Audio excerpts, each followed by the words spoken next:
70 বছরের এক বৃদ্ধাকে মারধর করে উদয়পুর মহকুমার এক সমাজদ্রোহী।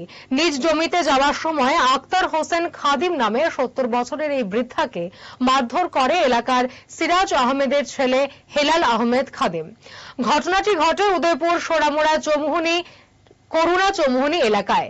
এই ঘটনা জানিয়ে আহত আক্তার হোসেন খাদিমের ছেলে বোলতান হোসেন খাদিম উদয়পুর রাধাকিশোরপুর থানায় অভিযুক্তের বিরুদ্ধে মামলা দায়ের করেন। পরবর্তী সময়ে তিনি আহত বাবাকে নিয়ে হাসপাতালে নিয়ে যায় চিকিৎসার জন্য। এই ঘটনায় এলাকায় চাঞ্চল্য সৃষ্টি হয়েছে।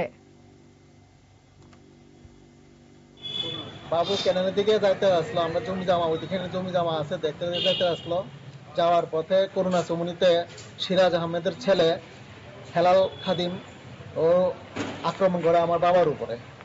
আক্রমণে করতে যেতে আমার বাবার হাতে ভিতরে আঘাত করে এবং হাত ভাঙে এবং রক্তাক্ত করে, এবং উনি চাইছে যে মাথা বাড়ি দিয়ে সেটা আক্রমণ করে এবং এখানে একটু মার্ডার করার লেগে চেষ্টা করছিল। কিন্তু বাবা সেইভাবে ওরে পারছে না ধরতে, এরপর দেশে বড় একটা সেটা করতে চাইছিল, আক্রমণ করতে চাইছিল।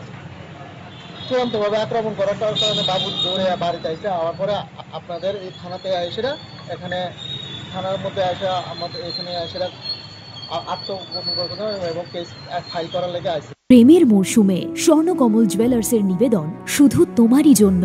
অফারটি চলবে 28 জানুয়ারি থেকে 15 ফেব্রুয়ারি। পান সোনার মজুরিতে 25% ছাড় ও হীরের মজুরিতে 100% ছাড়। লাকি ড্রতে আছে 10টি হোম অ্যাপ্লায়েন্সেস জেতার সুযোগ। চলছে গ্র্যান্ড ডায়মন্ড ফেস্টিভ্যাল। শর্তাবলী প্রযোজ্য। আসুন স্বর্ণকমল জুয়েলার্স, আগরতলা, উদয়পুর। দোকান প্রতিদিন খোলা।